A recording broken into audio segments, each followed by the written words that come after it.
Listo, ¿están viendo la presentación o qué están viendo?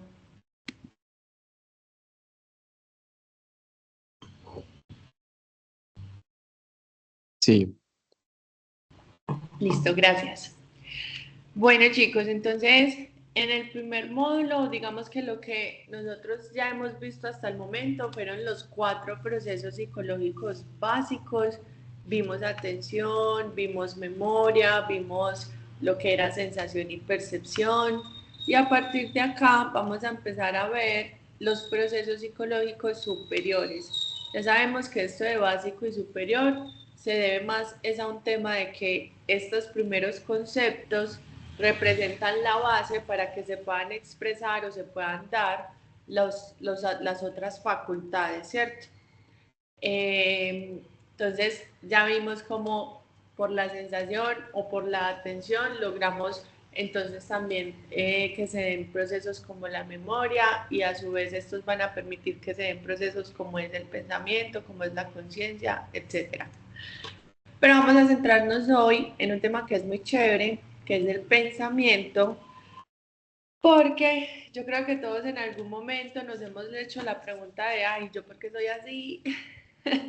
O por ahí hace mucho tiempo recuerdo que había un meme en Facebook para las personas que aún usamos Facebook y era alguien como que mirándose en el espejo y diciendo por qué soy así, ¿cierto? Una pregunta pues que ha estado presente siempre en la humanidad y pues parte de eso obviamente no se responde únicamente con lo que vamos a ver en clase, pero parte de eso tiene que ver pues cómo funciona nuestra mente y cómo se da nuestro proceso de pensamiento, ¿cierto? Que es un proceso sumamente importante.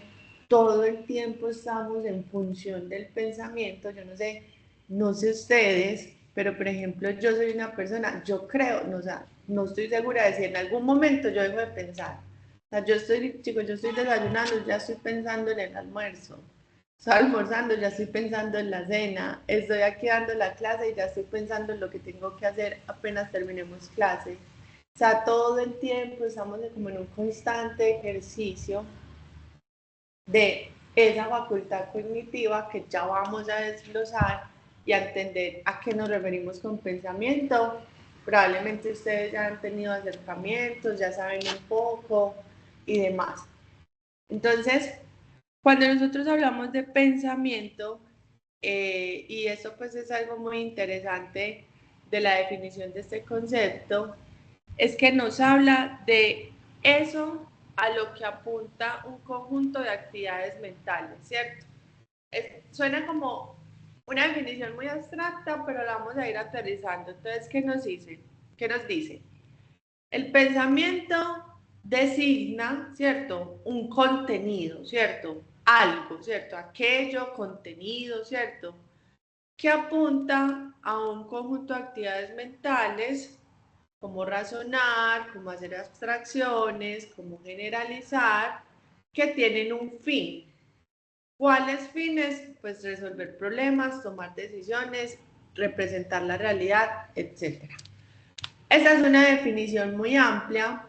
eh, Puede sonar como un poquito abstracta porque no te lleva como algo muy concreto, pero tiene 3 puntos claves para nosotros entender qué es eso del pensamiento. Cuando estamos hablando de pensar, cuando usted le dice a alguien, piensa hermano, piense, ¿qué le está tratando de decir? Entonces, aquello a lo que apunta, ¿cierto? Cuando hablamos de que apunta, quiere decir que el pensamiento tiene un fin, tiene un objetivo. El pensamiento se activa, chicos, para algo. Normalmente, ¿para qué? Para resolver un problema, para tomar una decisión o porque se quiere representar algo de la vida externa. Pero lo que sí es claro es que tiene un fin, ¿cierto? Desemboca en algo, tiene una dirección, va hacia algo. Entonces es algo, es aquello o es a lo que apunta, ¿cierto? O sea, que tiene un fin, un conjunto de actividades mentales. Cuando hablamos de actividades mentales, pues estamos hablando que este proceso psicológico involucra lo que hemos visto hasta el momento.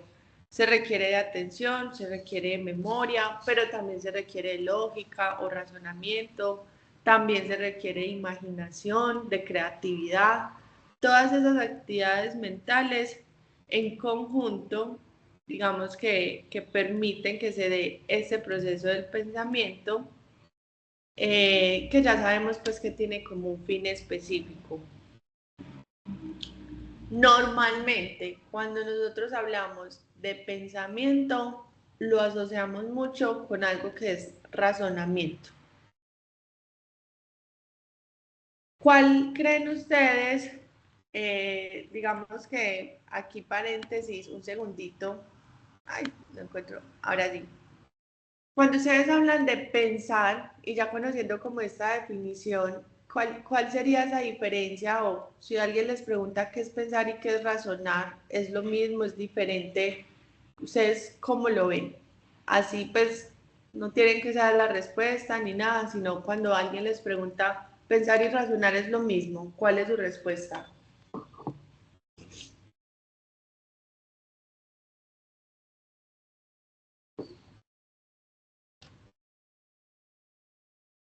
Pero yo creo que la diferencia es que uno puede pensar, puede ser una acción inconsciente, mientras que razonar sí o sí tiene que ser siempre una acción consciente.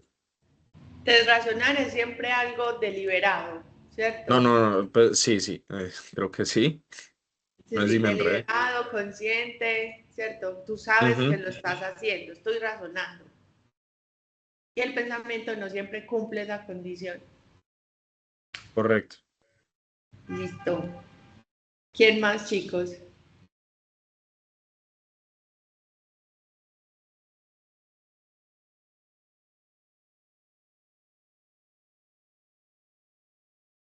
Yo creo que el razonar es como un tipo de pensamiento, un tipo de pensar, ¿no? Un tipo de pensamiento, o sea que quiere decir que hay otros tipos, ¿cierto? Como Como más, otros más modales. algorítmico, más como un paso a paso a seguir. Ok, entonces es un tipo de pensamiento que es más algorítmico, que tiene un paso a paso, que es deliberado, que es más consciente. ¿Alguien más quiere agregar algo?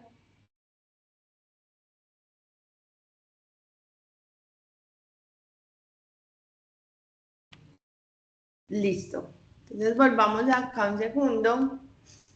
Muy bien, chicos, pues realmente se van acercando mucho como a esa leve distinción entre lo que es pensamiento y razonamiento, pero vamos a ir indagando.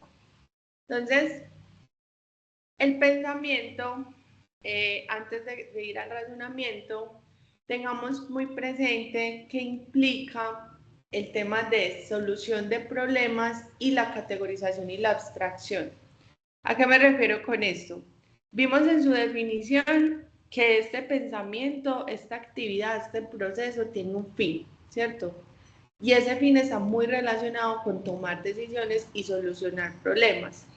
Entonces, desde esta perspectiva o desde esta implicación, el pensamiento también ha sido estudiado como esa forma en que nosotros resolvemos problemas y tomamos decisiones. Entonces, aquí lo traigo porque más adelante vamos a ir a eso de cómo nosotros tomamos decisiones. Y lo que ustedes están diciendo más o menos va dando como unas pistas, ¿cierto? Entonces, hay un pensamiento que es más algorítmico, que es más consciente, que es más del paso a paso. Entonces uno podría decir, ah, bueno, para tomar decisiones o para resolver problemas, hacemos uso de ese algoritmo y de ese paso a paso y de esa estructura. Pero vamos a ver cómo se da eso o cómo esa toma de decisiones se ha venido estudiando desde diferentes perspectivas. Pero lo que sí es que el pensamiento está muy relacionado con la solución de problemas, porque el pensamiento se da en función de o tiene pues como un fin, un objetivo, ¿cierto? Le apunta a algo y normalmente ese que le apunta es que todo el tiempo se nos presentan situaciones, elecciones, se nos presentan, no sé, adversidades, problemas a resolver Y todo el tiempo nuestra mente está en función de tomar esas decisiones. Voy aquí, voy allá, cruzo la calle, no cruzo la calle, almuerzo en la casa, almuerzo en la U, pago el pasaje o me compro un tinto, ¿cierto? Son como el tipo de decisiones que uno se enfrenta en el día a día y todo el tiempo estamos en función de ese pensamiento que nos lleva a eso. Entonces el pensamiento ha sido estudiado también muy de la mano con la solución de problemas y aquí se ha visto como un proceso donde se exploran diversas soluciones a esos problemas y donde nosotros constantemente estamos eligiendo y evaluando alternativas. Esto parece ser como muy simple, parece ser pues muy típico, digamos, de nuestro día a día, todo el tiempo lo estamos haciendo, pero cuando ya uno se pregunta cómo la mente toma decisiones, ya empieza a ser como más interesante, ¿cierto? Siempre seremos tan racionales como creemos. También aparece como esa pregunta. Y otro elemento que el pensamiento implica, que también es muy importante, chicos, es la categorización y la abstracción, que nos habla un poco más de cómo nuestra mente funciona, ¿cierto? Entonces, normalmente, o digamos que comúnmente, o nuestra mente, nuestro cerebro tiende mucho a lo que es la clasificación y la categorización. Eso nos ayuda, chicos, a simplificar la información.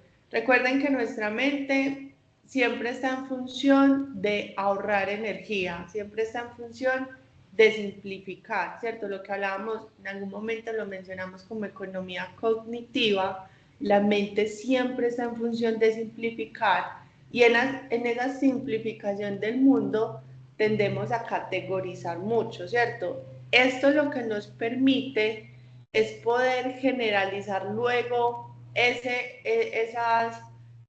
no sé, como ese conocimiento que se genera en ciertas categorías y poderlo aplicar a otras situaciones, ¿cierto? Siempre estamos reciclando, por así decirlo.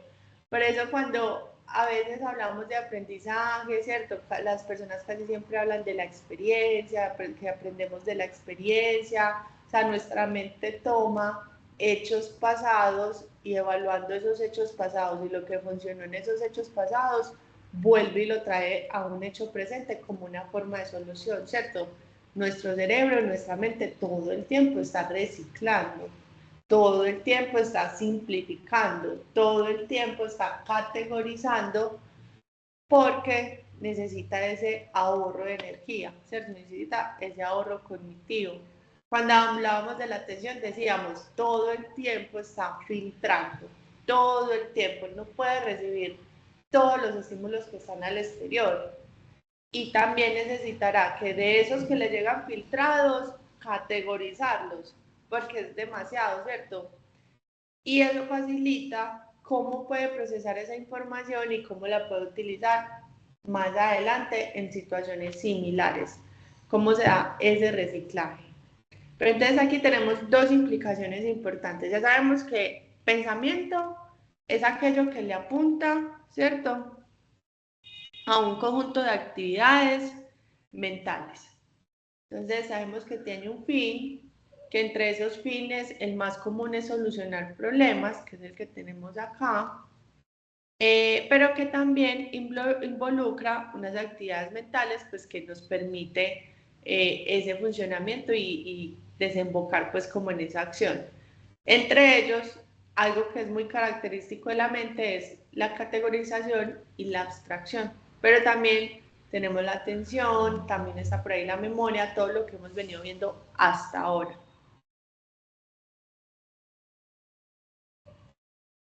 También implica la manipulación de representaciones mentales,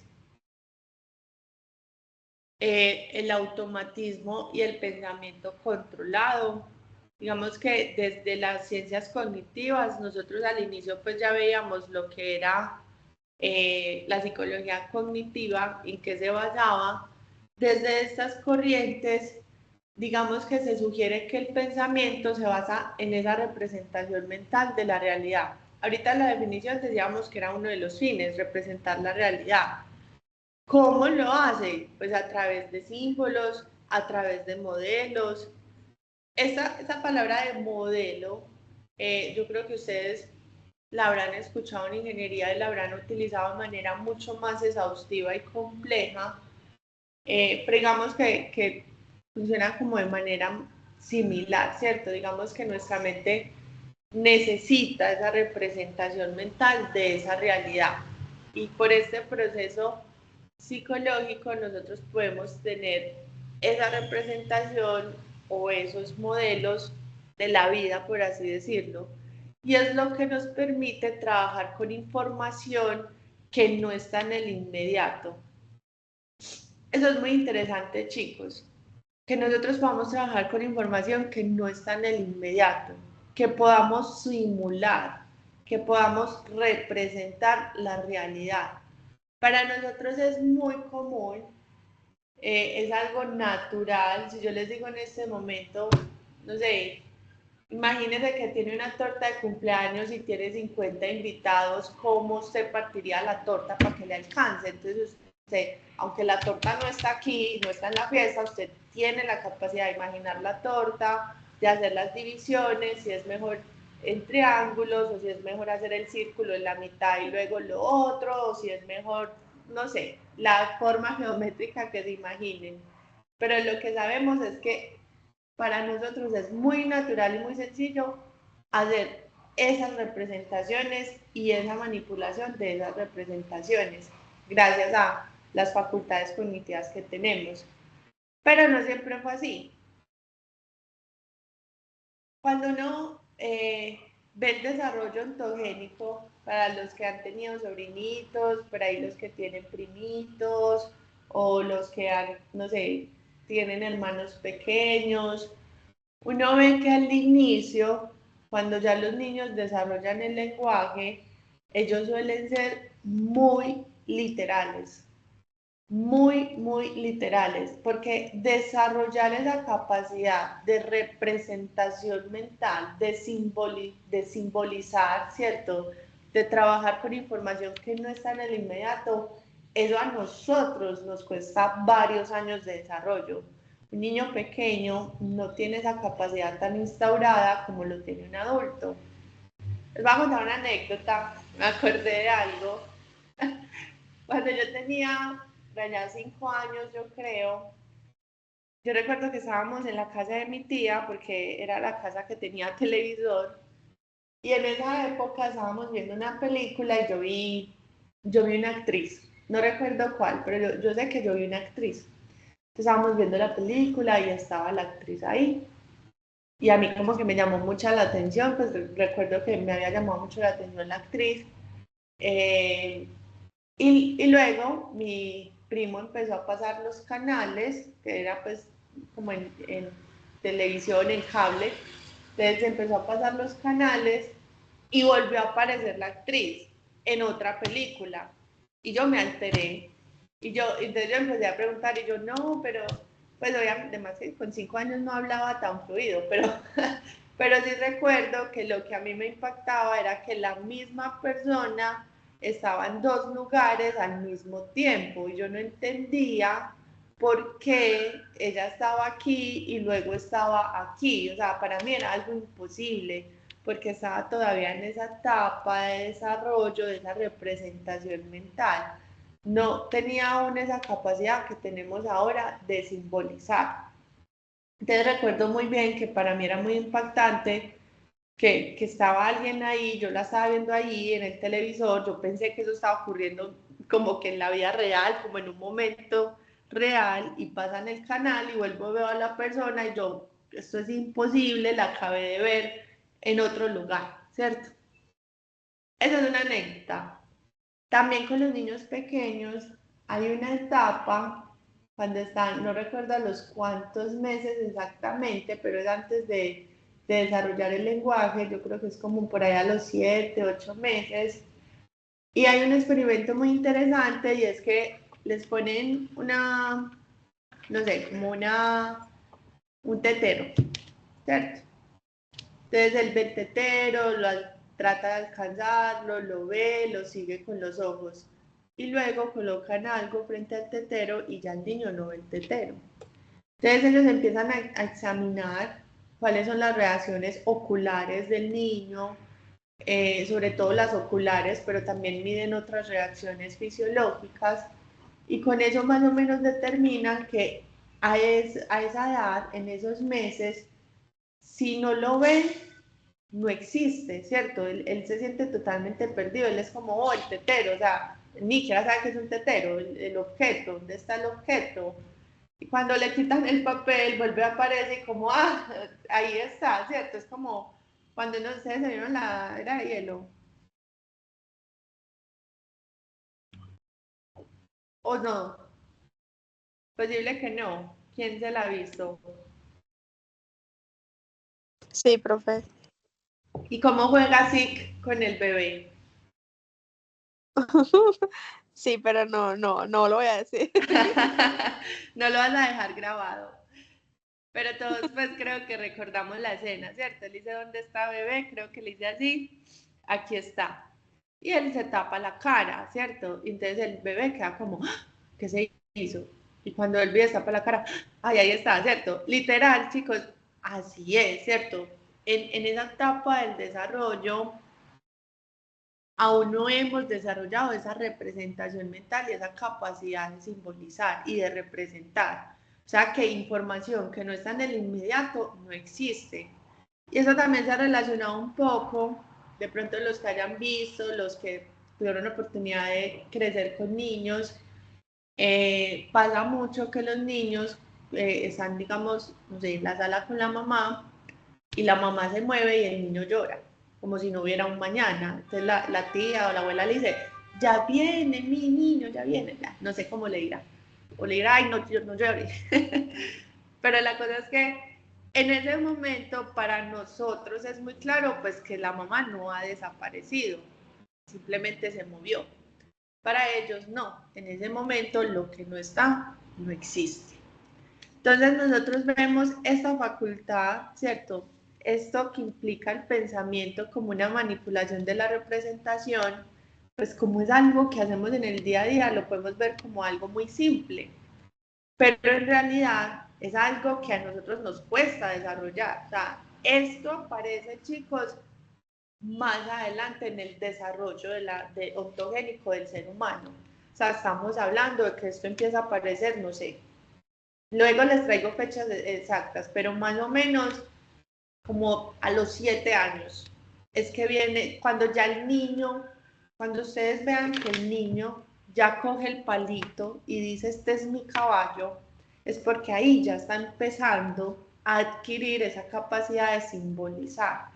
Y eso pasa más o menos, no sé, ustedes me dirán, después de los 4 o 5 años, ¿cierto? Empieza ese desarrollo, pero ahí no está tan instaurado, o sea, ahí está en desarrollo, él empieza a simbolizar, este es mi caballo, ¿cierto?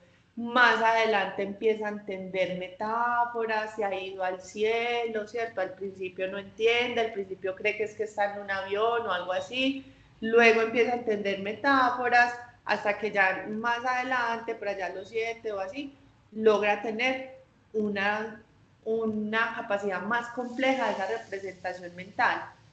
Y luego podemos manipular esa representación mental, que eso es lo que nos permite también poder hacer procesos complejos a nivel cognitivo, ¿cierto? No sé, operaciones mentales complejas. Entonces, pensamiento, ya sabemos la definición, sabemos que implica solución de problemas, sabemos que implica categorización porque es una forma de ahorro que utiliza nuestra mente para poder entender el mundo.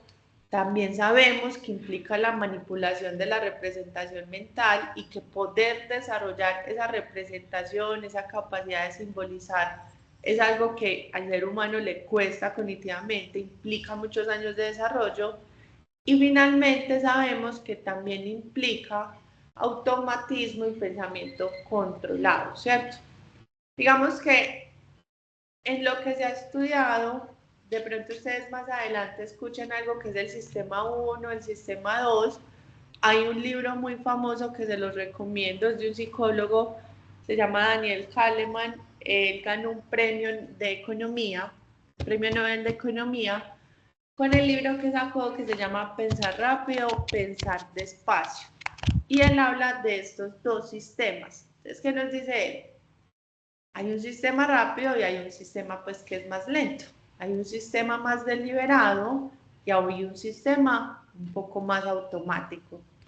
Entonces, aquí más adelante profundizamos porque él plantea muchos aspectos muy interesantes, pero lo que sí sabemos es que se ha ido distinguiendo unos procesos del pensamiento que son más rápidos, que no requieren esfuerzo, y otros procesos que requieren de mucho esfuerzo, de atención consciente. Ahorita Juan nos decía, es que yo creo que el razonamiento implica algo más consciente y el pensamiento no necesariamente es consciente todo el tiempo. Algo parecido, así nos dijo. También nos decían, sí, yo creo que el razonamiento es un tipo de pensamiento que es más algorítmico, ¿cierto? Entonces, de alguna manera nosotros intuimos, conocemos, sabemos de esos dos sistemas, el deliberado, el que requiere esfuerzo, el que requiere atención consciente y el que es más automático. Y esto es muy importante, chicos, porque ustedes imaginan que cada decisión, cada problema, usted lo tuviera que pensar deliberadamente y conscientemente con un esfuerzo y una atención muy alta. O sea, que usted, voy a tomar la taza de café, voy a tomar café, voy a soltar la taza, voy a pasar la diapositiva. O sea, no se enloquece, o sea, no, nadie podría vivir así. Que cada acción, porque en cada momento estamos haciendo elecciones. Desde que usted se para, abre la nevera, cierra, apaga el gas, sale, cruza la calle, se va por aquí, se va por otra calle. O sea, todo implica decisiones. Y si todo tiene que ser con una atención consciente de alto esfuerzo y deliberado, nuestro cerebro no podría, ¿cierto? Por eso él busca ahorrar energía y por eso existe este sistema que es más rápido.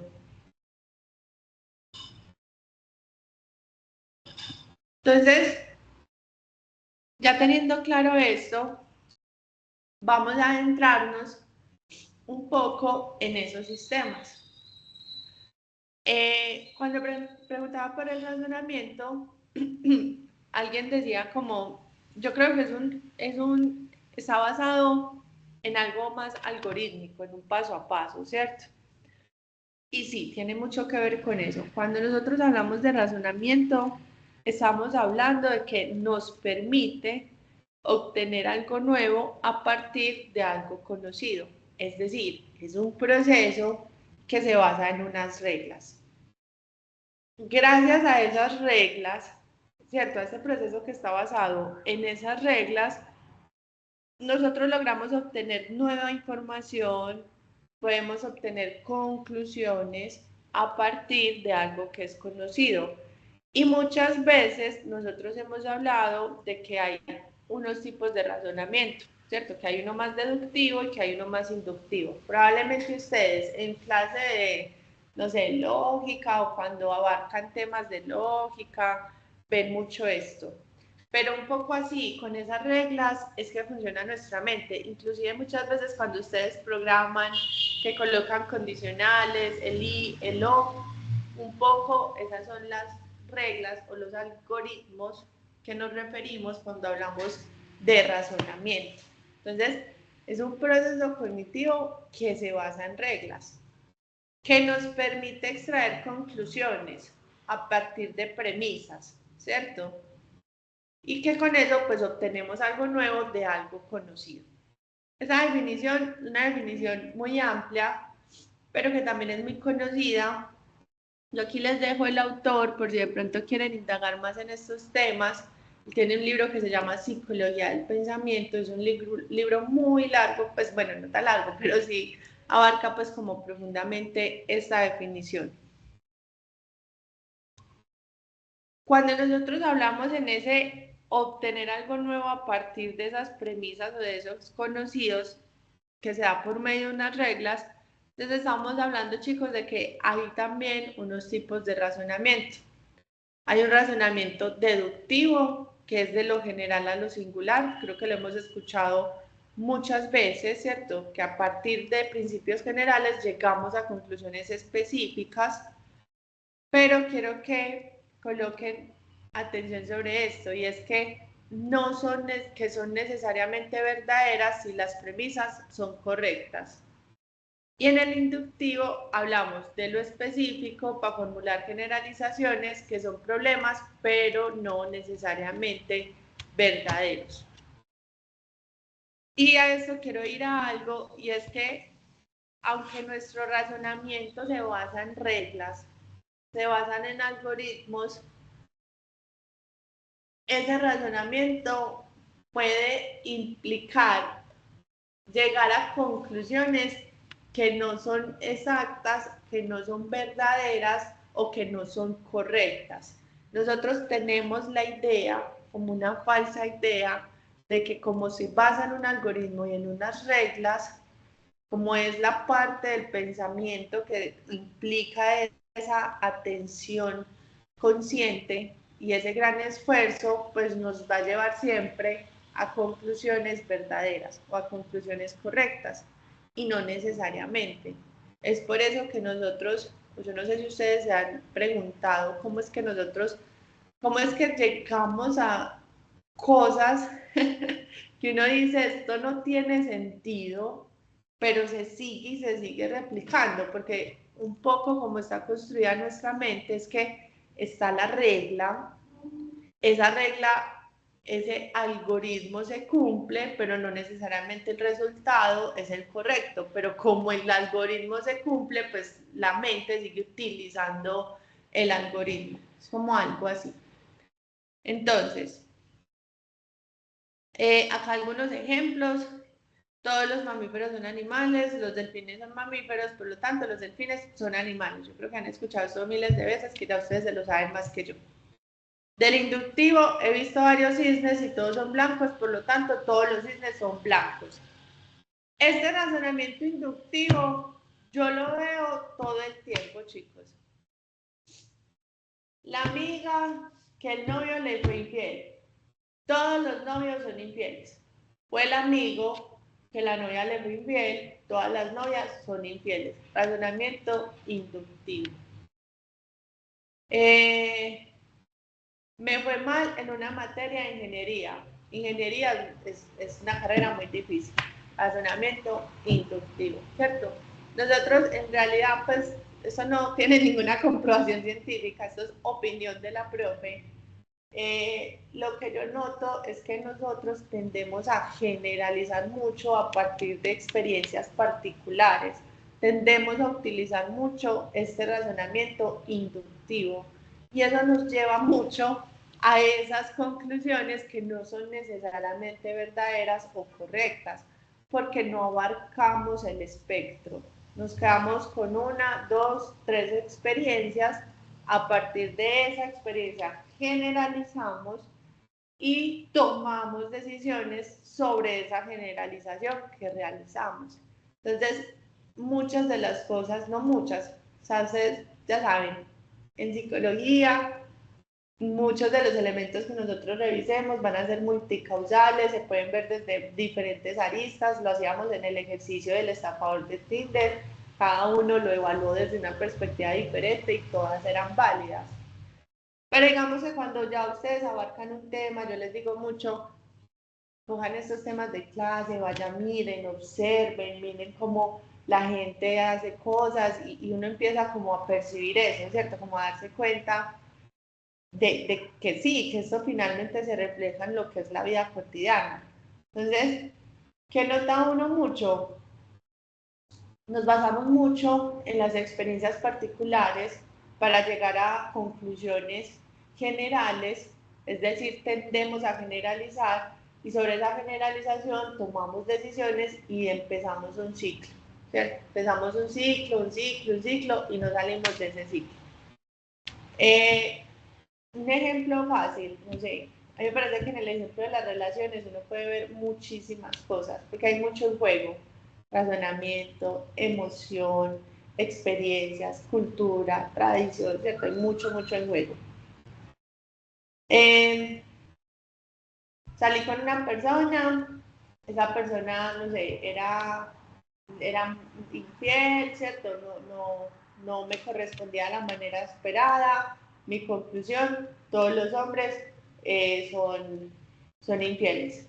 Entonces, vuelvo a usarlo por otra persona y como todos los hombres son infieles, entonces mi conclusión es que él también va a ser infiel y no hago una selección que esté fuera de ese sesgo y vuelve y se repite, ¿cierto? Efectivamente esa persona es infiel y vuelve uno así, vuelve así, ¿cierto? Y vuelve a reiterarse en ciclos. Muy basado en muchas cosas, en muchos otros aspectos, pero en parte también por esta forma de razonamiento inductivo, esta generalización que hacemos que no siempre nos lleva a una premisa o a unas conclusiones correctas. Aparte, chicos, tenemos el razonamiento analógico, proposicional y probabilístico. Entonces, el analógico se basa en la semejanza. Nosotros todo el tiempo estamos utilizando semejanzas, analogías, ¿cierto? Como similitudes, como esto se parece a esto. En el proposicional están estas reglas u operadores que ustedes conocen muy bien, y o sí, entonces si llueve, la calle está mojada, ¿cierto? Está lloviendo, por lo tanto la calle está mojada. Esa es como esa lógica que nosotros conocemos y con la que solemos trabajar todo el tiempo. Y pues la probabilidad, obviamente, pues, no sé, 31 de octubre, yo creo que hay un 99% de probabilidad de que llueva. O sea, yo creo, y acá estoy utilizando obviamente ese razonamiento inductivo. Yo los 31 de octubre que recuerdo de mi vida, todos han llovido, entonces para mí todos los 31 llueven. Y como es algo que se ha repetido en diferentes años y en diferentes eventos, entonces para mí crece la probabilidad de que llueva en ese mes, ¿cierto? Ya si uno se pone a ver nivel, no sé, los que saben de clima, los que saben de geología, lo que sea, pues habrá una explicación mucho más compleja. Chicos, hasta acá, ¿está claro? ¿Tienen dudas? ¿Comentarios? ¿Se acordaron de algo?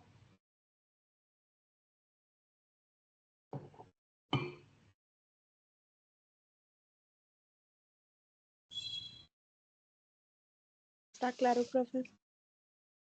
Listo. Entonces, espérenme, les voy a presentar.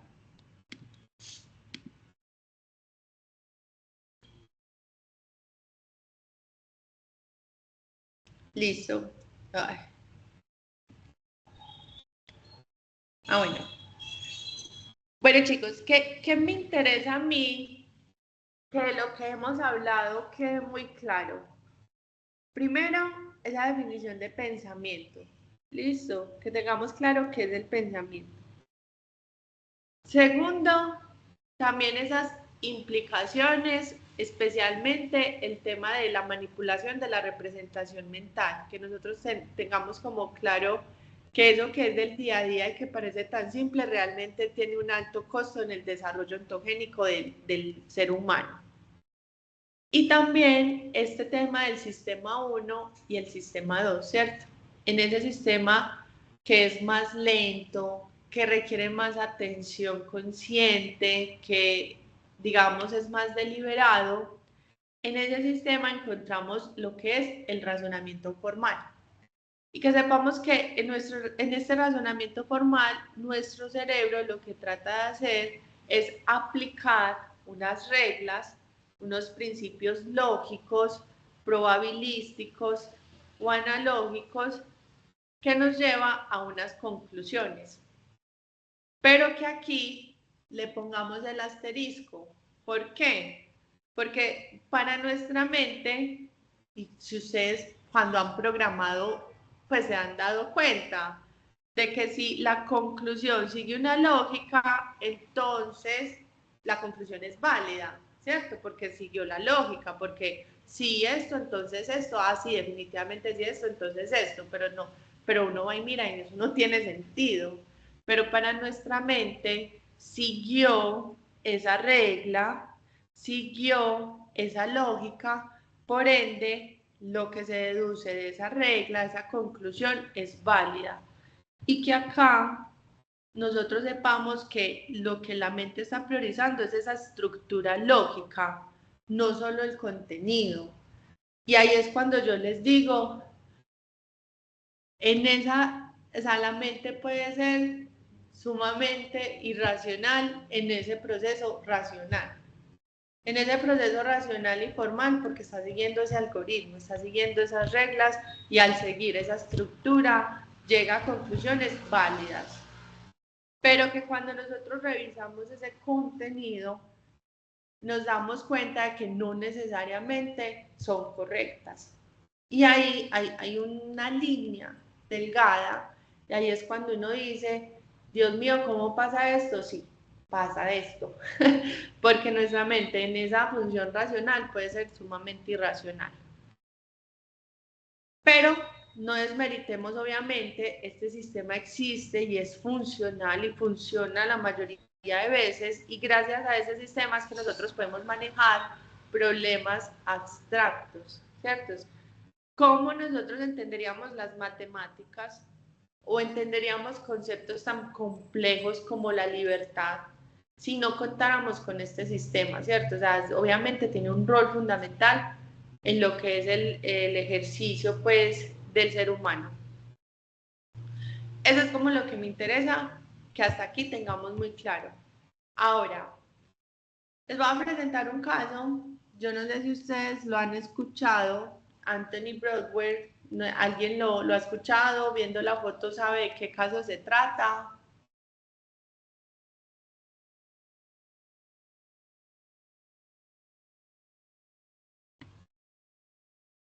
Ninguno.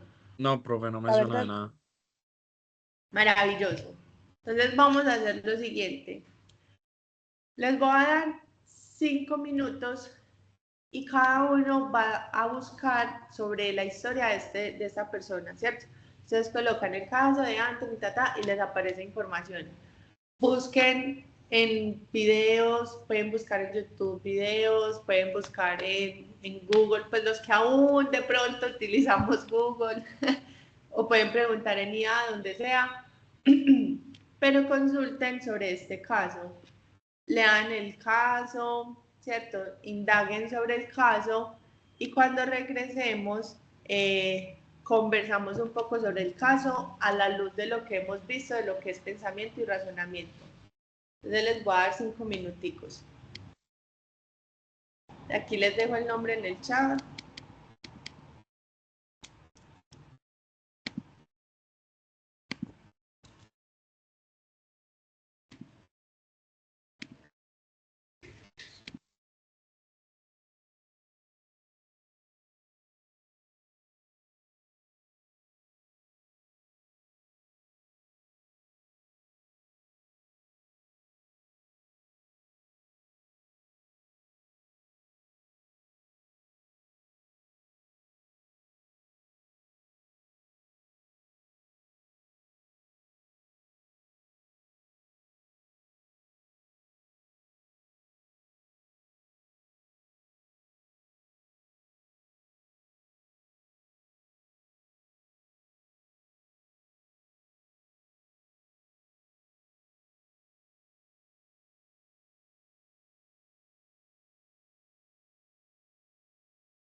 Listo, chicos.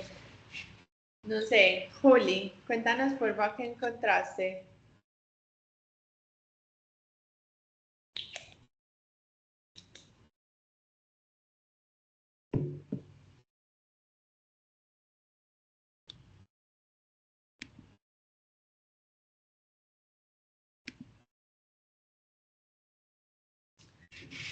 Julián, ¿estás?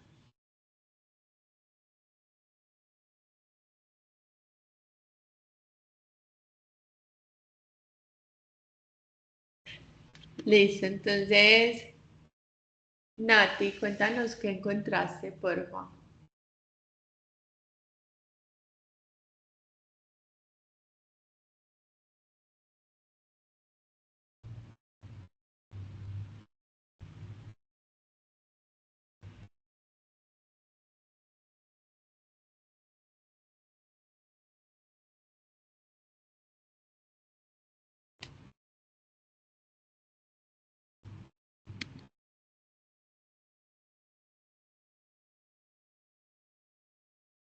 Nati, ¿estás?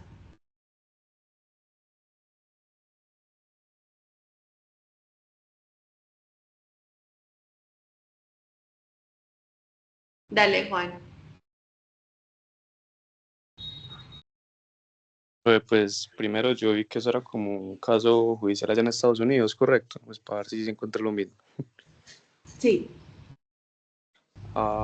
Bueno, entonces en ese caso era como que a este señor Anthony lo condenaron por una presunta violación y en última se demostró pues que no era culpable, pero se demostró después de 16 años de que el señor pagara condena y se le dio pues digamos, una compensación económica y se señalaron pues como que era por dos motivos, porque era como un testimonio que la chica estaba dando, pero era extraño porque ella decía que pues habían como dos sospechosos y ella decía que eran muy similares los dos. Y en Sí. últimas, como que por insinuaciones del fiscal, terminó decantándose pues por Anthony y por una prueba de cabello que después se desacreditó. Y ya, pues fue lo que encontré, profe. Listo. ¿Quién más encontró como más detalles? ¿Qué más le agregarían? Más detalles de cómo lo inculparon, cuáles fueron las pruebas, No, o pues cómo. yo de lo Sí. que encontré, profe, básicamente es un testigo ocular y una prueba de cabello que según eso luego no sería, pues no sería como tan precisa. Y pues la verdad es que los testigos oculares, al depender de la memoria, pues ya sí se convierten en algo muy incierto. Pues eso siempre es algo que me ha parecido curioso, el uso de testigos oculares, porque es que no me hace sentido. Pues la memoria puede cambiar detalles súper fácil y son los detalles los que precisamente necesitan en un juicio así. Listo. Y María.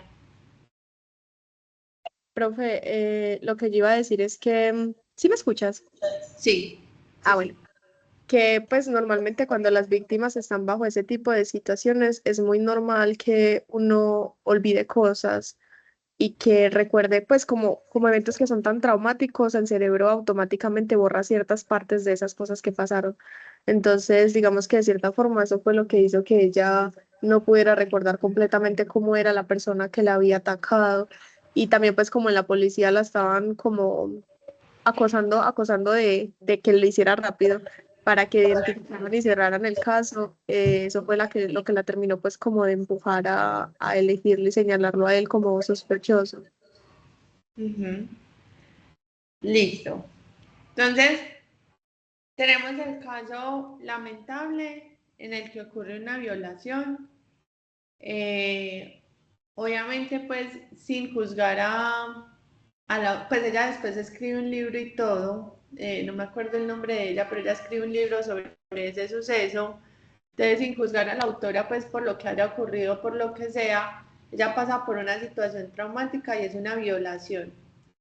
En esa violación, ella identifica a una persona como el agresor y después de 16 años se demuestra que ese agresor no era, ¿cierto? Que era inocente. Toda la vida había dicho que era inocente y ya con el avance tecnológico, creo que es ya con el ADN, creo que el juicio de él fue como justo un año o un par de años antes de que salieran las pruebas de ADN, cuando eso se utilizaban las de cabello, que eran más imprecisas, se demuestra pues que es inocente. Entonces, para el juicio se tiene en cuenta esa muestra de cabello y el testimonio pues de la víctima, y pues estamos hablando de testimonio ocular, ¿cierto? De que lo identifica como el agresor. Más allá pues como de eso, relacionado con el pensamiento, porque estamos hablando de un juicio, normalmente en esos juicios allá en Estados Unidos hay un juez, hay unos abogados, hay unos jurados, y esos jurados normalmente pues son varias personas, pues tengo entendido, son pues jurados de un grupo de personas que se seleccionan para ser jurados, que lleva a que se tome la decisión de que una persona sea encarcelada, ¿cierto?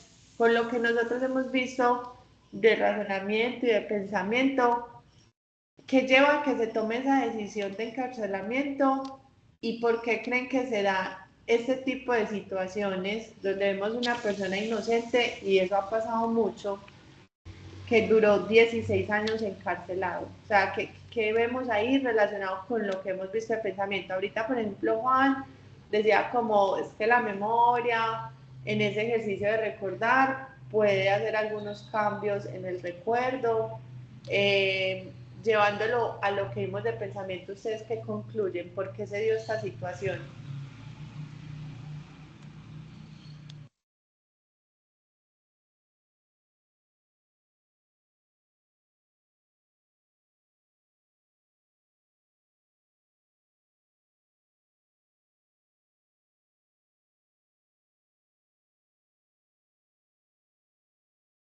Profe, pues muchas cosas. Yo diría que por una parte, pues está el hecho de que pues el testimonio de la víctima, ¿cierto? Que de alguna forma, pues si llegan y te dicen como que una jovencita la violaron y todo esto, pues si la historia está bien contada, obviamente eso a los jurados pues los va a convencer, ¿cierto? De Ujú. otra cosa, yo digo, pues no sé si tenga que ver, pero yo digo que el contexto pues como del tema racial, porque el señor era negro, la muchacha era blanca, y pues no sé, en ese entonces como que había mucho racismo en Estados Unidos, pero la verdad es que no sé si eso cuente, y tampoco sé si por ejemplo el señor tenía los recursos para pagar abogado también para que lo defendieran. Muy complejo. Entonces tú mencionas un asunto racial, ¿cierto? Sí, Versus la joven indefensa, ¿cierto? sí, claro. Listo. ¿Qué más? Profe, yo creo que ahí también tiene que ver mucho la presión policial. Ujú. Pues eso sí ya he visto en muchos casos, que es una presión constante como por un afán, no sé si de resolver el caso, de poderlo cerrar, que muchas veces lleva como a decisiones apresuradas, y pues eso también pone presión sobre la gente que está dando los testimonios. Entonces el pensamiento está bajo presión, ¿cierto? Que eso le añade un estrés adicional. Ujú. Dale, Juan. Profe, pues a mí lo que me parece impresionante es como que, digamos que el sistema judicial sabía que la chica no tenía muy en claro cuál de los dos sospechosos era, porque ella misma dice que son muy parecidos. Yo creo que cuando Sí. uno escucha eso, no se llega a alarmar, ¿no? Es como, a ver, esta chica no sabe cuál de los dos es.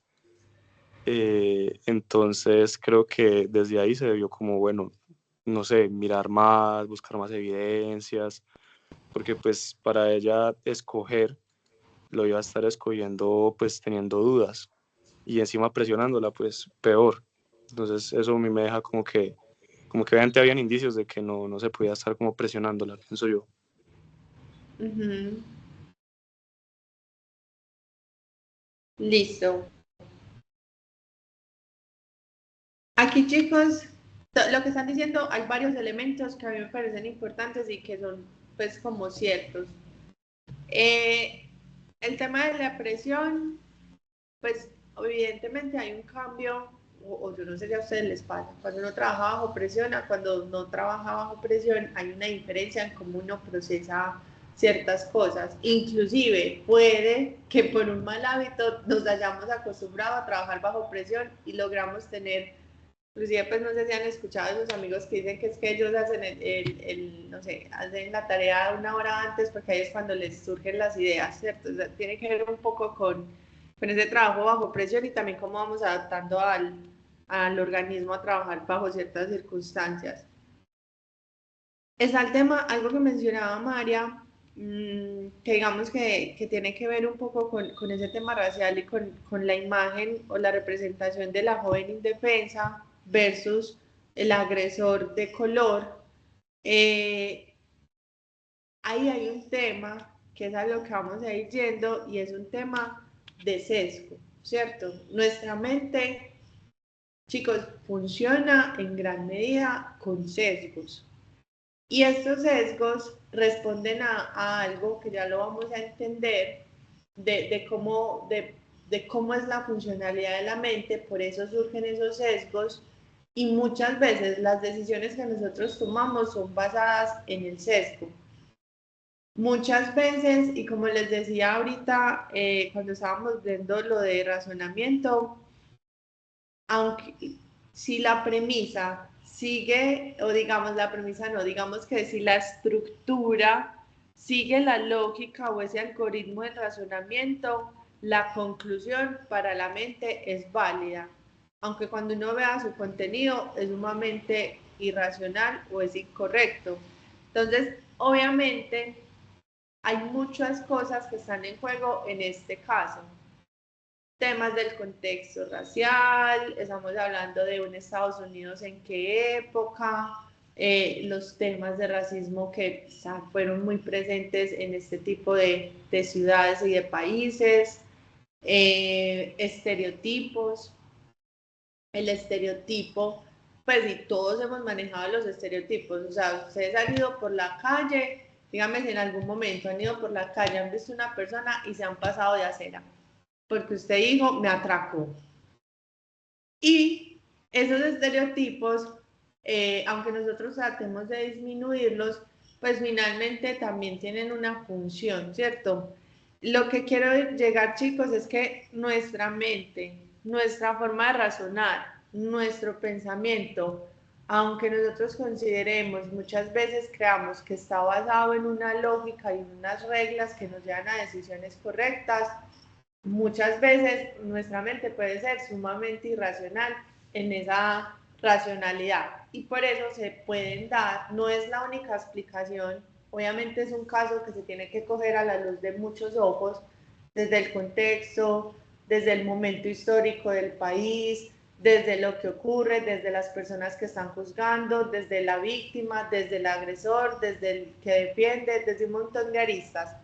Pero cuando lo vemos a la luz de lo que estamos viendo en clase, pues ya uno empieza a preguntarse como, listo, ¿qué sesgos estaban presentes ahí, cierto?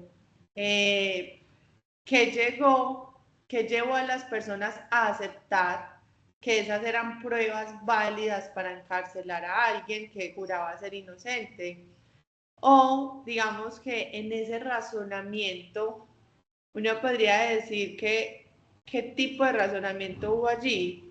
¿Es un razonamiento inductivo? ¿Es un razonamiento deductivo? Entonces uno podría decir, ah, no, este se parece a este, entonces este es culpable, lo que decíamos ahorita. Como este, como mi novio, pues como este novio fue infiel, todos los hombres son infieles, ¿cierto? Nosotros tendemos a generalizar, entonces uno podría decir que de manera implícita una forma de razonamiento que puede estar presente es que como una persona de color ya cometió crimen, todas las personas de color cometen crímenes.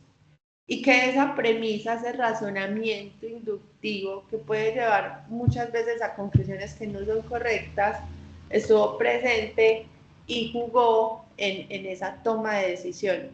Que como decía ahorita Juan, puede que eso sea o muy consciente o también inconsciente, ¿cierto? Hay ideas que tenemos preestablecidas y uno muchas veces dice, ay no, imposible, yo no soy así. Yo no soy así, pero cuando se le acercó él, el que pues no quiero decir mucho, pero usted se pasó de acera, ¿cierto? Entonces, no, yo no juzgo a las personas por su apariencia, pero cuando estuvo allá en la discoteca y vio a cierta persona, se cogió el celular y lo guardó. Entonces, no estoy diciendo que eso sea malo o bueno, ¿cierto? Acá no es una clase para hablar de lo que es malo, de lo que es bueno, de lo que es malo o de moral, sino un poco de cómo nuestra mente funciona y cómo va tomando decisiones y va actuando en pro de ese funcionamiento, ¿cierto? Y el funcionamiento es, nos basamos en unas reglas, en unos tipos de razonamiento que pueden ser inductivos, analógicos, deductivos, probabilísticos, y que basados en eso tomamos decisiones y que muchas veces, aunque siga una estructura lógica, que según nuestra mente es una conclusión válida, puede ser incorrecto. Y ahí es cuando hablamos de que podemos llegar a tomar decisiones sumamente irracionales basados pues como en esa razón. Es un poco pues como la reflexión y por lo que traía el caso. Además de que me parece que es un caso interesante. Dale, ay bueno, yo ahorita vi dos Profe, manes acá.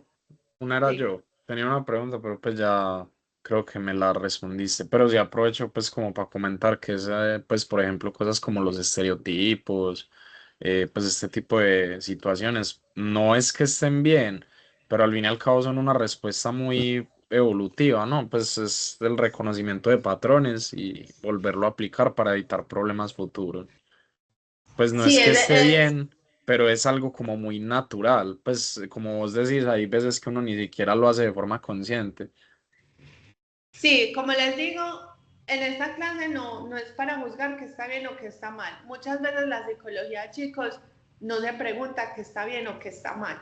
Muchas veces la psicología se pregunta qué es funcional y qué no es funcional. Porque ya ese tema de está bien o está mal es más temas éticos, morales, y la psicología, como les he contado, no ha sido muy ética. Con los experimentos que les he comentado, nos vamos a dar cuenta que tiene también su lado oscuro en ese querer entender a ese ser humano. Se hicieron experimentos con seres humanos, porque lo que se buscaba era como la comprensión, ¿cierto? Y qué es funcional y qué no. Entonces no sabemos si está bien o mal. ¿Qué sabemos? Que sí, que ha sido una forma que la mente ha evolucionado para tomar decisiones rápido y que puede que en ese momento le atinó y sí, efectivamente usted se tenía que haber pasado de cera. Así haya sido sobre un estereotipo, sobre un prejuicio, efectivamente su mente relacionó a través de un razonamiento analógico que hay cierto tipo de personas que se comportan de X manera, y que esto te puede llevar a una alta probabilidad que ocurra esto. Y eso no lo haces de manera consciente, lo está haciendo tu mente, ¿cierto?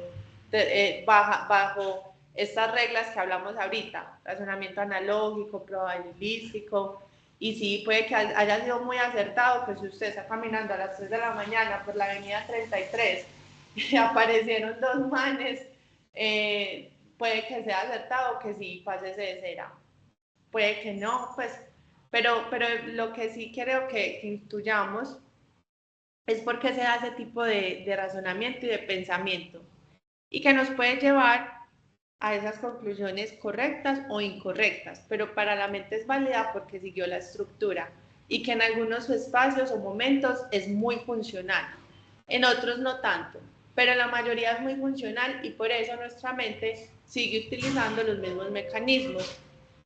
Y ustedes dirán, ay, pero pues, ¿por qué la profe nos enseña esto, cierto? O a nosotros, ¿por qué nos interesa tener pues como esta información?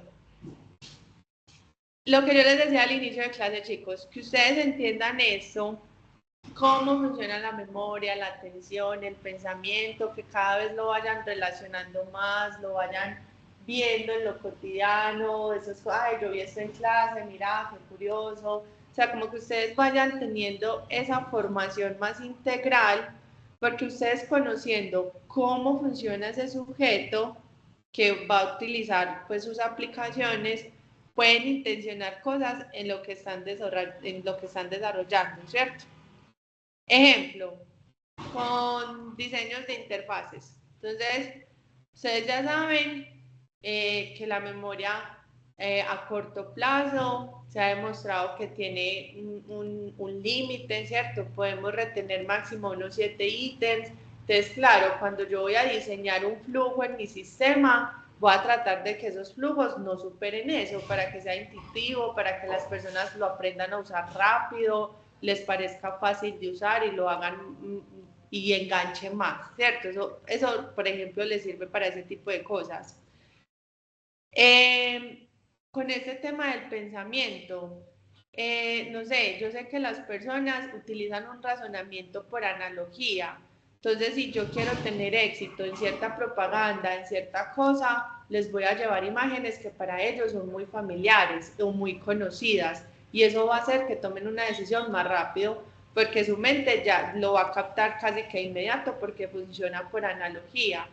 O sea, es como que a eso es a lo que quiero que vayamos, como que todo eso que estamos viendo lo vayamos aterrizando a cómo ustedes pueden intencionar ciertas cosas en sus creaciones, en sus desarrollos, sea que hagan aplicaciones, juegos, a lo que se dediquen. Por aquí en el chat nos escribe Michael y dice, desde mi punto de vista, eso a veces da mucha lástima porque ya las personas no saben discernir. Vea ese caso de la muchacha que apuñalaron en un tren en Estados Unidos, precisamente un negro. Ya eso apoya todos esos temas del racismo y de ser aún más desconfiados con todo. Y no solamente ocurre, Michael, con temas de racismo, o sea, ocurre en general. Nosotros, nuestro pensamiento, como sigue una regla inductiva, nosotros tendemos a generalizar. Entonces, con lo que ocurrió en el tren, uno va y mira el caso en una persona que tenía 14, creo que eran 14 órdenes de captura, ya tenía antecedentes, se había reportado un tema de, creo que tenía pues como ya unos diagnósticos o unos temas acerca de unas condiciones mentales, pero a la luz de las personas, ¿cuál va a ser la idea o qué es lo que se va a generalizar? A todas las personas de color son peligrosas, ¿cierto? Pero no es el único ámbito en el que ocurre, o sea, ocurre en todo el tiempo. Se cayó un avión, nadie quiere montar en avión, todos los aviones se van a caer y nadie quiere montar en avión. No sé, un taxista atropelló, bueno, es que suena fuerte, un taxista, no sé, insultó a una señora. A todos los taxistas son groseros. O sea, no es únicamente en el contexto en el que pasa, obviamente es lamentable pues como lo que tú traes, pero acá pues lo que estamos analizando es que por nuestra regla inductiva y ese estilo de razonamiento tendemos a generalizar mucho. Pero ustedes ya saben eso. Como ustedes ya lo saben, primero, pueden intencionar cosas en sus desarrollos. Segundo, también cuando uno va teniendo conocimiento sobre esto, aprende también cómo mitigarlo. Entonces uno ya empieza a preguntarse, ve, cuando veo a esta persona que no conozco y me da esta sensación, ¿a qué se debe? ¿Estoy generalizando o es justificado en hechos que son similares y estoy haciendo una analogía? Obviamente pues uno no está todo el tiempo pensando así, pero de vez en cuando que uno se haga esas preguntas, pues también es chévere. María, creo que ibas a decir algo. Profe, iba a decir que algo así como lo que dijo Michael, desde que yo vi ese caso de ese muchacho que apuñalaron con el perrito ahí, creo que fue en Itagüí, un indigente, no me Yo acuerdo. supe fue de un chico en Río Negro que el perrito se entró a una casa y lo dispararon y murió en el lugar. No sé si es diferente. No, es diferente, es de otro, es de un indigente que le había pedido monedas, el muchacho no le dio, entonces el Ah, indigente lo ya. apuñaló. Sí, sí, ya sé Ah, cuál es el caso. Sí, sí, sí. profe, yo le cogí miedo a los indigentes. Ya, eso no me pasaba antes, pero yo ya veo que tengo que pasar por lugares así donde hay muchos o me piden monedas y ya no, ya me da mucho miedo, pero eso no me pasaba antes. Sí, sí, probablemente ahí hay varias cosas, ¿cierto? No es únicamente la explicación, es por nuestra forma de razonar, es una de ellas. Pues hay otras cosas, el contexto, cómo se observa la persona de calle en Colombia es diferente a cómo es en Europa o a cómo es en otros países. Hay un tema pues de contexto, hay un tema de que estamos en un contexto pues violento, en un país violento, obviamente también tiene que ver la generalización. Si uno se entera de ciertos casos, obviamente uno ya, nuestro razonamiento va a decir esto es peligroso y también es un mecanismo pues de la mente, ¿cierto? También es un mecanismo de la mente como que esto puede ser peligroso, pues cuídese. Pero, pero es interesante cuando uno ya lo empieza a observar en uno mismo o en el entorno. A eso es cuando les digo que vayan y miren qué pasa en la cotidianidad. Bueno, chicos, muy interesantes los casos que traen. Este caso de Anthony, pues también a mí me ha parecido, pues cuando yo conocí ese caso a mí me generó mucho impacto. En realidad yo pensaba como una persona pasa la mitad de su vida en la cárcel siendo inocente y cuántas personas han pasado por esta situación. Y estas son cosas que no son ajenas a nuestra realidad, ¿cierto? Y que acá en el curso pues me gusta traérselas para que también se generen ciertas reflexiones en torno a lo que estamos aprendiendo. Entonces, yo les hablaba de que habían dos sistemas, ese sistema 1, ese sistema 2. Les recomiendo el libro, ahorita les dejo el nombre en el WhatsApp por si a alguien le gusta leer y le gustan estos temas.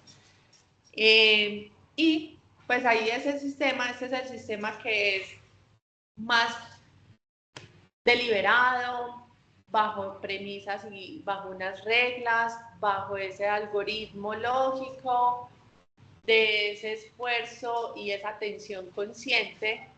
Pero hay otro sistema que es el que es más automático, ¿cierto? Para nosotros hablar de ese sistema que es más automático, vamos a retomar un poquito este tema de solución de problemas. ¿Por qué? Porque recordemos que el pensamiento es aquello que apunta a, ¿cierto? Y en ese apunta a, ¿cierto? A aquello que, o a lo que apunta un conjunto de actividades, en ese apunta hay un fin. Y uno de esos fines que a nosotros hablábamos era la solución de problemas. ¿Qué pasa con los problemas, chicos? Todo el tiempo hay problemas, todo el tiempo. Hay todo, y sobre todo cuando uno es adulto. Ustedes que ya también son adultos funcionales, van a dar cuenta, todo es un problema, todo. Pero bueno, ya no estoy bromeando. Lo que quiero decir es que nosotros constantemente estamos expuestos a tener que tomar decisiones. Desde lo más simple y lo que hemos automatizado y no requiere esfuerzo de nosotros, como levantarse, bañarse, tomar un café, salir, coger el bus, la ruta, el metro, bajarse, entrar por el torniquete, mostrar la tip, ¿cierto? Pero todo implica decisiones. Puede decidir no mostrar la tip, sino mostrar la cédula y que lo registren. Usted puede decidir no coger el metro, sino coger un taxi o irse en Didi. Bueno, todo el tiempo estamos en función de decisiones y de solucionar problemas. Digamos que el tener que elegir, vamos a entender problema como ese tener que elegir, ¿cierto? No necesariamente como algo negativo o una situación pues negativa, sino como a esa situación que implica una elección, que tú tienes que estar decidiendo y solucionando en función de esa decisión. A eso es como lo vamos a entender. Entonces, primero, pues cuando nosotros hablamos de solución de problemas, una situación se reconoce como problema. Yo les estoy proponiendo acá como que le desliguemos un poco el factor negativo, aunque muchas veces sí está ligado a algo negativo, y que requiere la elaboración de alguna estrategia. Tengo que decidir algo, tengo que elegir. Pero no todos los problemas son iguales, ¿cierto? Hay problemas que están muy bien definidos, hay problemas cerrados que tienen un origen, unos pasos, unas metas claras y específicas. Hay problemas que la estrategia de solución es muy clara y que generalmente en estos problemas nosotros hacemos más uso de ese razonamiento formal. Ejemplo, un problema matemático. No, pues ¿cuánto es 2 más 2? ¿Cuál es la raíz cuadrada de 2? Pues está claro cuáles son los pasos que yo debo seguir para encontrar la solución. Está claro, específica cuál es la meta, saber cuánto es 2 más 2. O saber, no sé, que si tengo 10 invitados, ¿cuántas gaseosas tengo que comprar? ¿Cuántos litros de gaseosa? ¿Cierto? Eso está claro, sé cuál es la meta, es algo específico y está bien definido. Y normalmente ahí nuestro razonamiento formal funciona muy bien. Un algoritmo, una regla de 3, no sé, si tengo tantas personas necesito tantos litros de gaseosa. Entonces, hay otros problemas que no son tan definidos, que sus objetivos no son claros, que los medios de solución tampoco son muy claros y que tienen una alta incertidumbre sobre cuál es la mejor solución. Y normalmente estos son los problemas de la vida real, pues por así decirlo.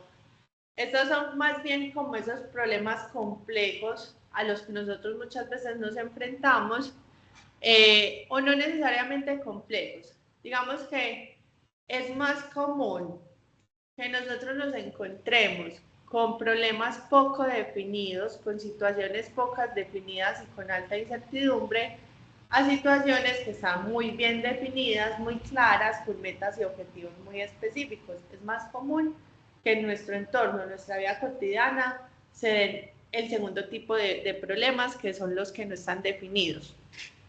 Estos problemas normalmente tienen unas premisas implícitas. Normalmente hay incertidumbre de si la decisión fue la correcta o no. Muchas veces no es muy claro. Y aquí es cuando nuestra mente cambia esas estrategias de solución. ¿Listo? Y ese es el sistema 1 del que hemos hablado. Cuando hablamos de esas estrategias de solución a esos problemas que están bien definidos, como les decía, solemos utilizar el razonamiento formal. Utilizamos como estrategia los algoritmos, que son métodos que nos están garantizando una solución. Nosotros hacemos una exploración, seleccionamos la mejor alternativa y logramos encontrar la mejor solución. Acá yo ahorita les decía un problema matemático, acá estamos hablando de una partida de ajedrez, ahorita les decía pues como de cuántas gaseosas necesito si son 10 personas, etcétera. Pero para esos problemas que no están tan bien definidos, que tienen alta incertidumbre, las estrategias de solución es algo que hemos denominado heurísticos. Y esos heurísticos, chicos, suelen ser atajos. A mí me gusta mucho esa definición de atajo. Son atajos o búsquedas selectivas del pensamiento que nos permiten un acceso rápido a una solución. Se usan para resolver problemas de la vida cotidiana y se desarrollan con la experiencia. ¿Por qué este tema de los heurísticos fue tan relevante y por qué digamos que en psicología pues, y a partir pues como de los planteamientos de este sistema 1, este sistema 2 cogió como mucha fuerza? Porque digamos que hasta el momento, pues, o digamos que la idea que nosotros tenemos de nuestro pensamiento es que es muy racional, que es muy consciente, que requiere mucho esfuerzo, que pensamos cada una de las alternativas y que miramos todas las opciones, que profundizamos, que es exhaustivo y que con base en eso tomamos la mejor decisión. Pero eso no es así todo el tiempo. Y había una pregunta muy grande por cuándo las personas tienen que tomar decisiones rápidas, ¿cierto? ¿A quién les gustan los deportes? Aquí, yo me acuerdo que al principio vimos que había un deportista o un par de deportistas.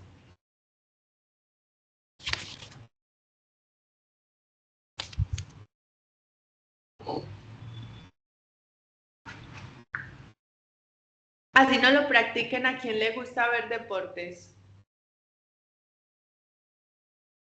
Pero a mí me gusta pescar, ¿Te gusta pues lo pescar? practico.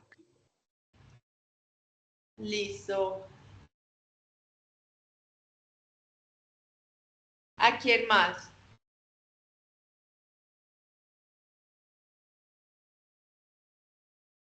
Bueno, yo les confieso. Profe, bueno, Dale, Juan. a mí me gusta el culturismo, profe. Ah, tú eras el del fisicoculturismo. Pues sí, supongo sí, profe. Ah, bueno, listo. Eh, bueno, es que en esos no me sirven tanto para el ejemplo. Pero, digamos, no sé, pensemos en una carrera de motos o en una carrera de Fórmula 1 de carros. Las decisiones que toman los pilotos son en segundos, en milisegundos. O sea, son decisiones rápidas. No sé, tal vez el fútbol, a veces hay que tomar decisiones muy rápidas de si te vas a tirar y vas a meter el gol desde la mitad de la cancha o se lo vas a pasar al lateral y él lo pasa yo no sé dónde.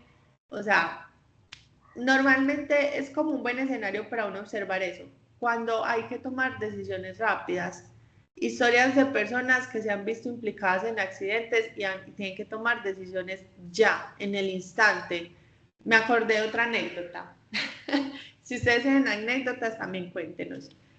El semestre pasado, yo estaba caminando cerca de mi casa y pues era un día normal, miércoles en la noche, promoción de pizza, entonces yo me fui por la pizza y decidí ir por ella para no pagar el domicilio. Entonces fui por la pizza y de venida estaba mirando el celular porque me llegó pues como un mensaje, entonces estaba mirando el celular y en ese instante, eso fue, o sea, yo lo cuento acá, pero eso fue, chicos, cuestión de segundos, ¿cierto? Yo sentí una luz muy cerca de mí y yo dije, ¿qué hace la luz de un vehículo tan cerca en una dirección opuesta, ¿cierto? Era contravía a la calle. Entonces, hay una luz muy cerca, está en contravía, esto no es normal, algo en mi mente decía, esto no es normal. Yo ni siquiera alcancé a mirar qué era, si era una moto, un carro, qué tan cerca estaba, o sea, o sea, eso fue de segundos. Pero yo ya sentí que me jalaron algo, ¿cierto? Me jalaron el celular. Yo ni siquiera alcancé a subir la cabeza, sino que de inmediato agarré el celular con fuerza y lo jalé hacia abajo, ¿cierto? Inmediato lo cogí, lo jalé hacia abajo de manera muy brusca. Entonces la persona que me iba a arrebatar el celular se desestabilizó, iba en una moto y aceleró, ¿cierto? Yo lo recuerdo como en cámara lenta, pero eso fue cuestión de, no sé, un segundo, 2 segundos, o sea, eso fue súper rápido, se saca la moto, ojalá y sale, ¿cierto? Así, de inmediato. Pero ¿a qué voy? Yo creo que todos hemos estado en alguna u otra situación en la que tenemos que tomar decisiones ya, rápido, sin utilizar ese sistema que es tan de atención consciente y tan deliberado, sin tiempo de mirar todas las alternativas, sin tiempo de poder ver cuál es la solución mejor o de si sigue o no una regla o un algoritmo de nuestro pensamiento. Hay decisiones, chicos, que son en el instante. Inclusive yo, en ese instante, aunque yo no lo hiciera de forma consciente, sí dije, hay una luz muy cerca que va en una dirección que no es con la de la calle, ¿cierto? Mi mente se alcanzó a procesar eso porque yo tengo claro que yo alcancé a procesar eso, pero en ese momento no fue consciente, eso fue después que caí como en cuenta de eso. En ese momento mi mente tomó una decisión de manera inmediata y automática. A eso nos referimos con los heurísticos. Los heurísticos son atajos cognitivos, ¿cierto? Son atajos cognitivos que nos permiten esa toma de decisiones rápida. Y fueron muy influyentes y muy importantes, creo que no estoy compartiendo, fueron muy influyentes y muy importantes en ese tipo de estudios, ¿cierto? En el estudio de personas que todo el tiempo están expuestas a esas decisiones rápidas y que probablemente en esas decisiones lo que utilizan son unos heurísticos o atajos del pensamiento.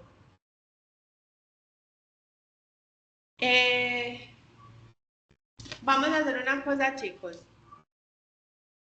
Todavía falta el tema de heurísticos, porque vamos a ver más a detalle qué son estos heurísticos y un tema relacionado con los sesgos, que es a lo que yo quiero que lleguemos, que me parece muy interesante cuando nosotros hablamos de sesgos cognitivos. Son diferentes a los heurísticos, pero están muy relacionados. ¿Qué es clave aquí? Que ustedes entiendan que nuestra mente tiene que tomar decisiones rápidas y cuando toma decisiones rápidas utiliza unos atajos cognitivos. Esos atajos cognitivos se han conocido como heurísticos. Ya vamos a saber cuáles son los tipos de heurísticos que existen y también vamos a conocer los sesgos que resultan en ese procesamiento rápido y por qué también se da mucho de estas situaciones que hablábamos ahorita, como el caso de Anthony, como el caso del chico en Itagüí que lamentablemente falleció pues por un ataque por una persona habitante de calle, como el caso de que vimos en Nueva York de esta chica que también falleció pues a manos de una persona en un momento pues repentino e inesperado. Entonces vamos a retomar luego con los heurísticos, vamos a ver también cómo no solamente desde el razonamiento como lo veíamos, sino también desde estos atajos, pues se pueden explicar ciertas situaciones. Pero lo vamos a dejar hasta acá. Yo les voy a proponer más bien que les voy a mostrar la guía sobre el proyecto que les había mencionado la semana pasada para que ustedes vayan pensando sobre algunas ideas para ese proyecto, vayamos concretando sobre qué van a hacer el proyecto y la próxima clase seguimos con heurísticos y con sesgos. Chicos, hasta acá tienen dudas, comentarios, anécdotas.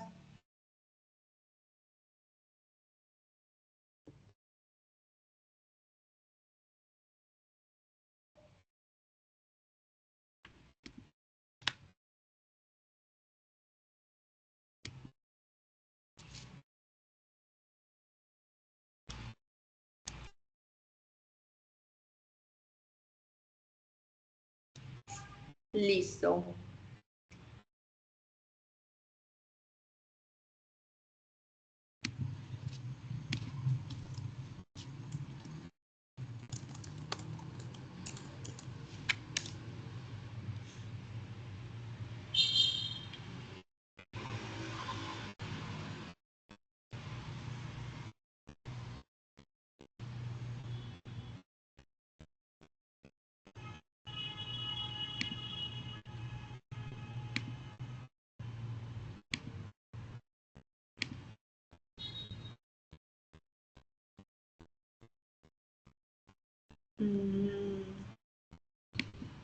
Menos un segundo que estoy abriendo el archivo.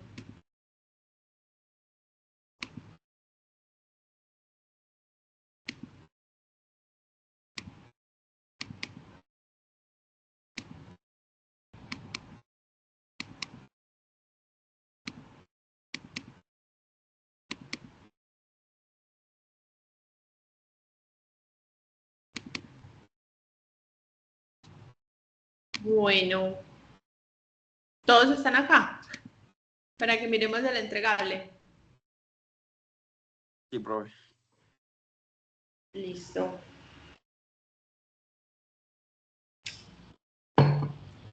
Esperen que se está demorando en abrir el archivo, no sé por qué. Ustedes dirán, ay, no, esa profe con ese computador, qué hombre. Listo. Entregable 1. Entonces, les voy a proyectar, se los voy a mostrar, se los voy a enviar también a sus correos y la idea es que vayan pensando, chicos, qué va a ser ese entregable, ¿cierto? Ustedes qué van a hacer como proyecto de curso, lo quieren hacer individual, lo quieren hacer en grupo, lo quieren hacer en pareja, ir definiendo eso. Entonces, Recuerden que en el curso vamos a tener un proyecto que está dividido en 2 entregables. Un primer entregable que es la propuesta, un segundo entregable que es ya la ejecución y la medición, ¿cierto? Como los resultados. ¿Cuál es la idea? Primero, que ustedes piensen en algo que lleve a una acción. ¿Listo? ¿A qué me refiero? Profe, yo quiero retomar un proyecto que yo hice en tal semestre, que era una aplicación para enseñarle a los niños de 8 años a que aprendan matemáticas más fácil. Algo así. Profe, yo no tengo ningún proyecto, yo de manera personal he querido crear una aplicación que está enfocado a los extranjeros que están llegando a la ciudad y es una aplicación que es un mapa de la ciudad, pero es un mapa de turismo, no sé, algo así. Yo estoy haciendo prácticas, estoy trabajando con juegos y quiero crear un juego para que las personas en el trabajo, no sé, reporten adecuadamente las evaluaciones de desempeño. No sé, cualquier cosa, chicos, pero ¿qué es lo que tiene que quedar claro? Y es que eso que ustedes quieren hacer, que esta clase no les pide que ustedes lo lleven a nivel funcional y de desarrollo. Realmente, si tienen algo ya hecho y lo quieren mejorar, lo pueden hacer. Si ustedes saben desarrollar, les gusta mucho y quieren hacer un proyecto personal y lo quieren llevar a ese nivel, lo pueden hacer. Si les gustan los juegos y quieren crear un juego o tienen un juego por ahí que crearon y lo quieren retomar, lo pueden hacer. Pero digamos que no es obligación ni la clase exige que lo lleven a un nivel funcional. ¿Qué sí les pido yo? Que sí lo lleven tan siquiera a un nivel de diseño. Sea una idea nueva, sea un proyecto que ya tenían, pero que a nivel de diseño sí quede muy claro cómo están aplicando esos conceptos de la clase para generar qué, porque recuerden que la idea es que aprendamos a intencionar a través de nuestras aplicaciones ciertas cosas, hay que tener claro qué es eso que quiero intencionar y que quede claro cómo se aplican los conceptos, qué es lo que se quiere intencionar y cómo lo están haciendo para poder intencionar ciertas conductas y que por lo menos puedan presentar como unos mock-ups, ¿cierto? Como unos borradores de ese diseño. Ese es como el alcance de la clase. Ya si ustedes tienen algo funcional, tienen una página web, tienen una aplicación, tienen cualquier cosa que ya lo quieran mostrar, lo pueden retomar. ¿Listo? Si es una idea nueva, pues lo pueden llevar a nivel de diseño. O también ustedes podrían decir, profe, yo no tengo una idea nueva, todavía se ve borroso, o los demás están viendo bien. Pero sí se ve, la verdad, borroso. También, profe, no se alcanza a ver. Si quiere, de pronto nos puede compartir el documento para nosotros entender. Sí, ya, se los voy a mandar más bien. Se los voy a mandar por el grupo de WhatsApp.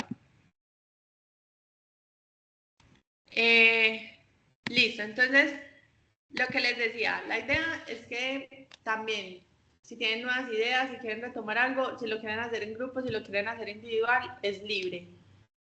Y también la otra opción, o lo que han hecho pues como algunos estudiantes en los semestres anteriores, es que han dicho, ve, a mí yo quiero mejorar o quiero hacer una propuesta de mejora para la página o para, no sé, para la aplicación de Spotify o para la aplicación de Duolingo. Yo le haría basado en lo que hemos visto en clase, estos y estos cambios, a nivel de diseño lo llevaría así, a nivel de funcionalidad haría esto, a nivel de experiencia de usuario haría esto, etc. Yo quiero coger la página de Flamingo y la quiero transformar, ¿cierto? La quiero transformar porque, digamos, simple y sencillamente pues no es intuitiva, a nivel pues como de atención no le permite al usuario ubicarse rápidamente, sus flujos son muy largos. A nivel de memoria sabemos que esto no va a enganchar al usuario, la va a percibir como una página compleja, caótica, no lo va a llevar a la acción de compra, que es lo que yo quiero, etc. Entonces, ustedes son libres de elegir el tema. Yo que les recomiendo, a mí me parece muy chévere que logren orientarlo en temas que ustedes vean que puede aplicar mucho lo que hemos visto en clase. Ejemplo, en el semestre pasado hubieron unos estudiantes que se propusieron crear un juego. Entonces ahí pueden aplicar muchas cosas, no solamente lo que hemos visto hasta ahora, sino de lo que vamos a ver más adelante. Es un entorno que permite que se apliquen muchas dinámicas, da mucha flexibilidad, tú puedes crear una narrativa, un mundo, ese mundo tiene unas reglas que tú decides cuáles son, entonces da como mucha flexibilidad de poder aplicar como los conceptos. Pero no ha sido pues como el único entorno. Hay estudiantes que han diseñado una red social para agricultores de Colombia. Entonces la red social aplicaba esto y estos conceptos de atención, estos conceptos de pensamiento, estos conceptos de creencia, estos conceptos de emoción, a través de esto, a través de los likes, etc. ¿Qué es lo que yo voy a evaluar? Ustedes cómo están utilizando los conceptos que hemos aprendido en clase en esos diseños o en esas aplicaciones que se proponen a crear como proyecto, que como saben no es obligatorio que llegue a un nivel funcional, pero sí a un nivel de diseño, de tener unos mockups y unos borradores de cómo sería pues como eso que ustedes están imaginando. ¿Eso es claro? ¿O tienen dudas?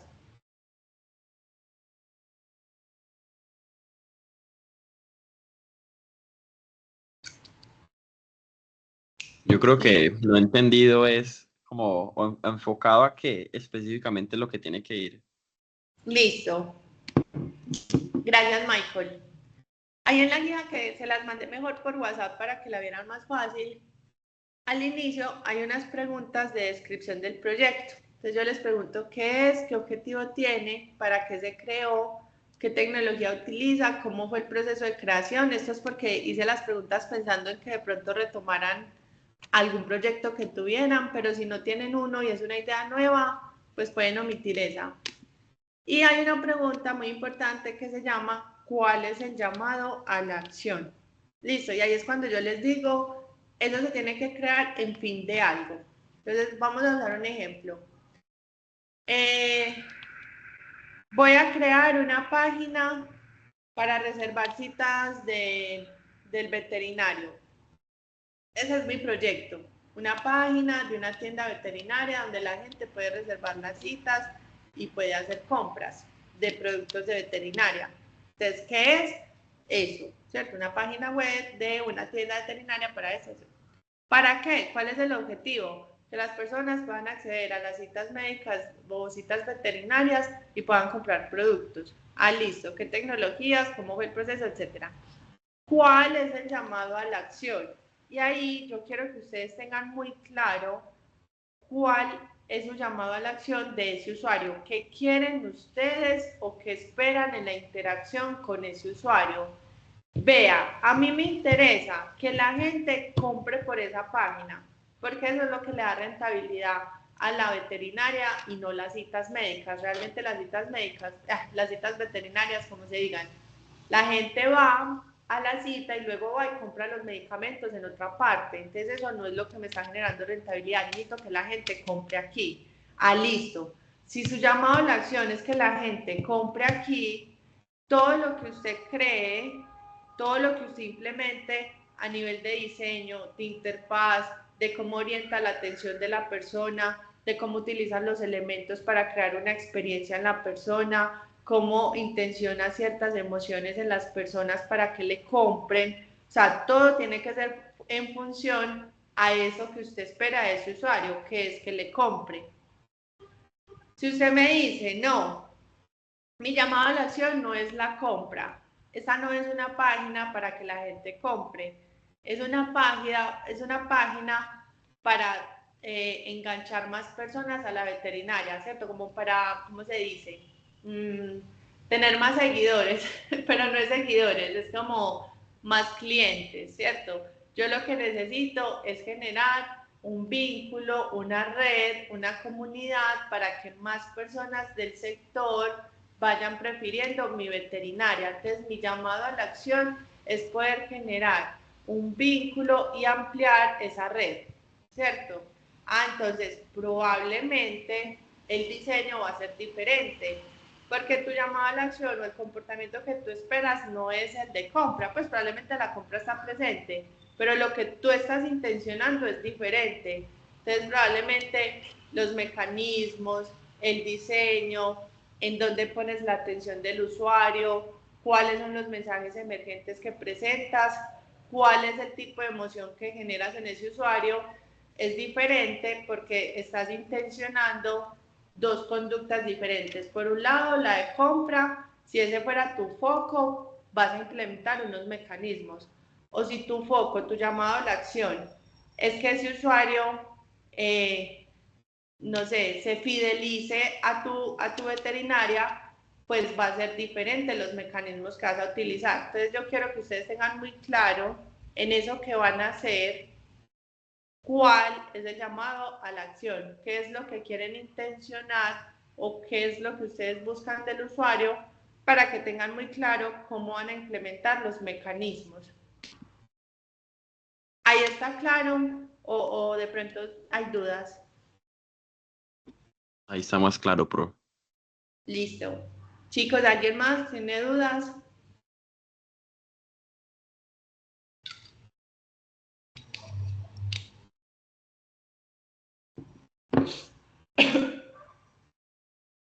Listo, entonces, en la guía hay unas preguntas sobre descripción del proyecto. El estado actual es por si de pronto van a retomar un proyecto que tengan por ahí. La propuesta, hasta el momento, háganlo solo hasta estado actual. Listo, después avanzamos con propuesta y plan de trabajo. ¿Por qué? Porque quiero que esta semana y estas 2 horitas que quedan de clase las dediquen a pensar en esa idea, ¿cierto? En cuál va a ser mi proyecto. Lo pueden hacer en grupo, pueden por WhatsApp, por otro medio, contactar a algún compañero, ve, vos que vas a trabajar, lo hacemos juntos, tal cosa. Ustedes vayan definiendo qué van a hacer del proyecto y vayan definiendo con mucha claridad cuál es ese llamado a la acción y cuál es ese público, porque también les recomiendo acoten el público, porque puede que si usted va a diseñar algo a un público más juvenil o a un público adulto mayor o a un público estudiantes versus, no sé, trabajadores, lo que sea, van a cambiar ciertas cosas del diseño. Entonces, acoten ese público, ese usuario final, cuál es ese llamado a la acción y qué es lo que quieren hacer. Entonces, desarrollen el primer y segundo punto, lo revisamos y cuando ya tengamos una idea clara de cuál va a ser el proyecto, ahí sí les diría, avancen en los otros 2 puntos que ya son más orientados a cuáles son los elementos de diseño, cuál es la estructura, cuáles son los conceptos de clase que se van a aplicar, cómo los van a aplicar, que presenten un esquema, ¿cierto? Pero eso cuando tengan una idea clara. Entonces, para la próxima semana, desarrollen por el primer y segundo punto y tengamos una idea clara, lo revisamos y ya avanzan con el resto de la propuesta. Y la próxima clase vemos heurísticos y sesgos cognitivos. Bueno, chicos, nos vemos entonces la próxima semana. Tengan un lindo fin de descansen, aprovechen, celebren amor y amistad de pronto los que celebren, los que no, también descansen, pasen rico. Nos vemos la otra semana. Gracias, profe. A ustedes, Chaito. Gracias, profe. Hasta luego. Hasta luego. Hasta luego.